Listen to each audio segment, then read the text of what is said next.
As those protests sparked by the Israel-Hamas war continue on college campuses across the country, Secretary of State Antony Blinken is back in Saudi Arabia tonight, pushing a ceasefire deal. These meetings come on the heels of a phone call between President Biden and Israeli Prime Minister Benjamin Netanyahu. The two leaders discussed a deal that would halt Israel's operations across the Palestinian territories in return for the release of hostages. Today, Blinken urged Hamas to swiftly accept Israel's latest proposal for a temporary truce in return for the release of those still being held hostage.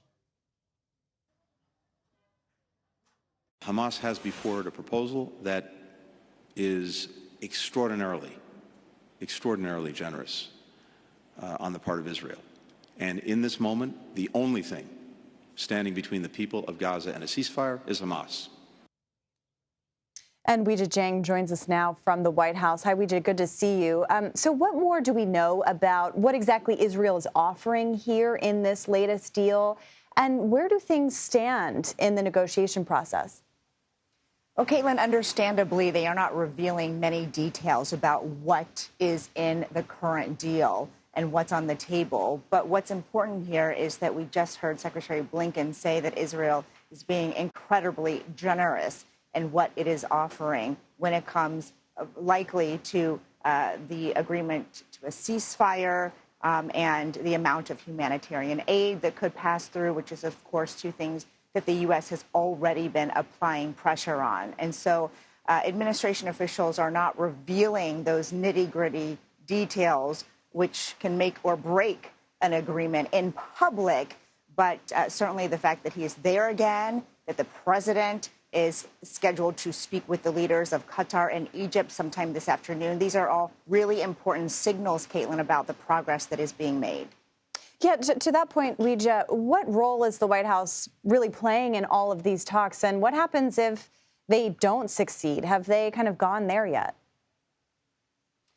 Well, so the White House does not talk directly with Hamas, which it considers a terrorist organization. So throughout this entire progress, they have been brokering it alongside those other countries that I've mentioned that are in direct communication. But certainly that doesn't mean that they are not applying pressure in their own way. And on the flip side of that, as we just saw from our colleague Margaret Brennan, Hamas has released recently hostage videos that shows proof of life for at least two Americans hostages who have been detained since October 7th. And so there are these back channels, but also public ways to engage each other without doing so immediately. But certainly everything that the president says, that Secretary Blinken says, is a way to signal to Hamas just how critical it is for them to accept the current deal that's on the table.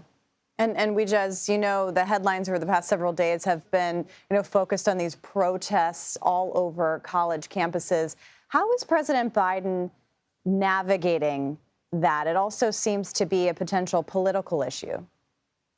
Well, that's why he's trying to do it very carefully. And he himself has not really said much, except that he understands where the protesters are coming from. He also says he understands where pro-Palestinian protesters are coming from. And just today, the press secretary, Karine Jean-Pierre, was pressed about whether President Biden has been in touch with any leaders, specifically at Columbia University, which is sort of at the center of all of this. And she told me that there were no conversations to read out. But she stressed that the president supports the right to a peaceful protest, but he condemns any form of anti-Semitism or any kind of demonstration or protest that is trying to elicit hate speech or violence. And so they have to be really careful here, Caitlin, because as you mentioned, this is a very politically charged issue. And he's trying to say that, this is a private institution and it's up to the leaders there to make those decisions.